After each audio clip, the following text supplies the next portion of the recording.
మహాత్మా గాంధీ ఉపాధి పరిరక్షణ యాత్ర తెనాలి నియోజకవర్గంలో సాగింది. రచ్చబండ కార్యక్రమం ద్వారా కేంద్రం తీసుకొచ్చిన అక్రమ చట్టం విబిజి రామ్జీ ద్వారా జరిగే నష్టంపై కరువు పని చేసుకునే శ్రామికులను అవగాహన కల్పించిన ఏపీ కాంగ్రెస్ అధ్యక్షురాలు షర్మిల. రాష్ట్రంలో పనులు జరుగుతాయి, ఏ జిల్లాలో పనులు జరుగుతాయి, ఏ గ్రామాల్లో జరుగుతాయి, జరగవు అన్నది వాళ్ళు నిర్ణయిస్తారట. అన్ని గ్రామాలకు ఇది వర్తించబోదిక. అంతేకాదు పనులు కూడా ఎక్కడ జరగాలి అని కూడా వీళ్ళే చెప్తారట. అంటే పక్కన ఒక కాంట్రాక్ట్ పనో లేకపోతే ఒక నేషనల్ ప్రాజెక్ట్ పనో జరుగుతుంటే దానికి ఒక కాంట్రాక్టర్ ఉంటాడు. ఆ కాంట్రాక్టర్ కింద ఈ ఉపాధి హామీ పనిని చేరిస్తే ఈ ఉపాధి హామీ పనికి వెళ్ళే వాళ్ళంతా ఇక గ్రామాలలో పని చేయరు. ఈ ఉపాధి హామీ పనులంతా ఆ కాంట్రాక్టర్ కింద లేబర్ సప్లై చేసే కంపెనీలుగా గ్రామాలు మారిపోతాయి అన్నమాట. ఇక ఆ కాంట్రాక్టర్ కింద పని చేస్తే ఆ కాంట్రాక్టర్ డబ్బులు ఇస్తాడో ఇయ్యడో, ఎప్పుడు ఇస్తాడో, ఈ ఉపాధి హామీ చట్టం అన్నది ఇక బతుకుతుందో బతకదో, ఏ సపోర్ట్ సిస్టమ్ కానీ, ఏ ఆసరా కానీ, ఏ అష్యూరెన్స్ కానీ ఇక మీదట ఉండబోదట. ఇది ఎక్కడి న్యాయం అని అడుగుతోంది కాంగ్రెస్ పార్టీ. ఇక గ్రామాలు ఎలా బాగుపడాలి?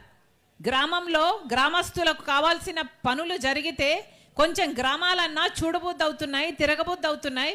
ఇక గ్రామాలలో జరగాల్సిన పనులు కూడా ఆగిపోతే ఇక గ్రామాలలో ఉండగలమా?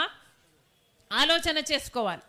అందుకే కాంగ్రెస్ పార్టీ ఈ పథకాన్ని ఇంతగా వ్యతిరేకిస్తుంది. ఎందుకంటే గ్రామ అధికారాలను లాగేసుకుంటున్నారు, గ్రామ స్వరాజ్యాన్ని లాగేసుకుంటున్నారు, గ్రామ అభివృద్ధిని లాగేసుకుంటున్నారు.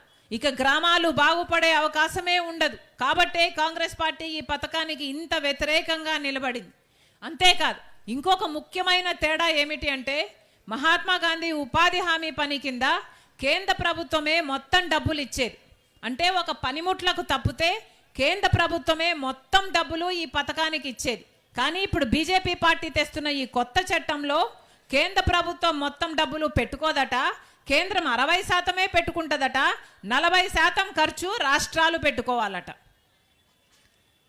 ఇది ఎక్కడ భావ్యం, ఎక్కడ న్యాయం చేసినట్టు అవుతుంది అని అడుగుతుంది కాంగ్రెస్ పార్టీ. 40% ఖర్చు రాష్ట్రాలు పెట్టుకోవాలి అంటే రాష్ట్రాలు అంటే మన రాష్ట్రాన్ని తీసుకున్నా కూడా మన రాష్ట్రం పెట్టుకునే స్తోమత మన రాష్ట్రానికి లేదు.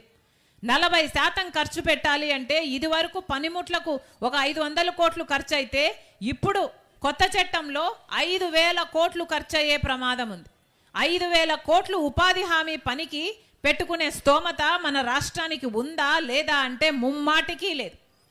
ఇప్పటికే జగన్మోహన్ రెడ్డి గారు, చంద్రబాబు గారు ముఖ్యమంత్రులుగా మారారు. మళ్ళీ ఇప్పుడు చంద్రబాబు గారు ఉన్నారు. ఇద్దరూ కలిసి ఇప్పటికే 11 లక్షల అప్పుల కుప్ప చేశారు మన రాష్ట్రం మీద. ఇంత అప్పుల్లో పూడుకుపోయిన రాష్ట్రము ఆంధ్ర రాష్ట్రం. కనీసం ఇప్పుడు ప్రభుత్వ ఉద్యోగస్తులకు కూడా జీతాలు ఇచ్చుకునే పరిస్థితి లేదు ఆంధ్ర రాష్ట్రానికి. మరి అలాంటప్పుడు ఉపాధి హామీ పనికి కావాల్సిన 5,000 కోట్ల రూపాయలు చంద్రబాబు గారు ఎక్కడ నుంచి తెస్తారు? తేలేరు. అందుకే ఇప్పుడు మళ్ళీ ఢిల్లీ చుట్టూ తిరుగుతున్నారు, డబ్బులు ఇవ్వండి ఉపాధి హామీ పనికి అని. ఇదే చంద్రబాబు గారు ఉపాధి హామీ చట్టాన్ని మారుస్తూ కేంద్ర ప్రభుత్వం బిల్లు పెడితే ఆ బిల్లుకు మద్దతు ఇచ్చారు చంద్రబాబు గారు. మరి చంద్రబాబు గారు మద్దతు ఇవ్వడం ఎందుకు? ఇలాంటి దరిద్రమైన బిల్లుకు మళ్ళీ డబ్బులు కావాలి అని తిరగడం ఎందుకు? పోనీ ఇలా ఎందుకు చేస్తున్నారు అని ప్రతిపక్షాలు ఏమైనా ప్రశ్నిస్తున్నాయా అంటే వైసీపీ జగన్మోహన్ రెడ్డి గారు అసలు మాట్లాడడమే లేదు. ఎందుకంటే ఇది బీజేపీ పథకం కాబట్టి, బీజేపీకి వ్యతిరేకంగా మాట్లాడే దమ్ము జగన్మోహన్ రెడ్డి గారికి లేదు కాబట్టి.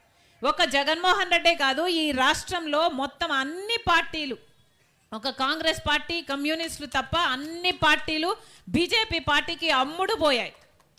తెలుగుదేశం పార్టీ అయినా సరే, జనసేన పార్టీ అయినా సరే, వైసీపీ పార్టీ అయినా సరే, ఈ నాయకులు మొత్తం బీజేపీకి బినామీలు, బీజేపీకి బానిసలుగా తయారయ్యారు. అందుకే ఒక్క విషయంలో కూడా బీజేపీకి వ్యతిరేకించి మాట్లాడే సాహసం చేయరు. ఏ విషయమైనా సరే మనకు ప్రత్యేక హోదా రావాలి 11 సంవత్సరాల క్రితం బీజేపీ పార్టీ ఇవ్వలేదు.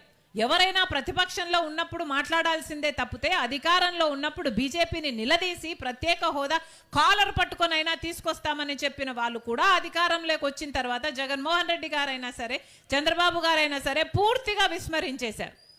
కాబట్టే మనకి ఈ రోజు వరకు కూడా ప్రత్యేక హోదా లేదు, బీజేపీ ఇవ్వలేదు, ఈ నాయకులు ప్రశ్నించలేదు. పోనీ రాజధాని ఉందా? రాజధాని మనకు 11 సంవత్సరాల క్రితము మనకు ఒక రాజధాని కట్టాలి అనే చట్టంలో ఉంటే ఇంతవరకు కూడా మనకు ఒక రాజధాని ఇది అని చెప్పుకోతగ్గ రాజధాని లేదు అంటే దానికి కారణం ఎవరు? చంద్రబాబు గారు, జగన్మోహన్ రెడ్డి గారు కాదా?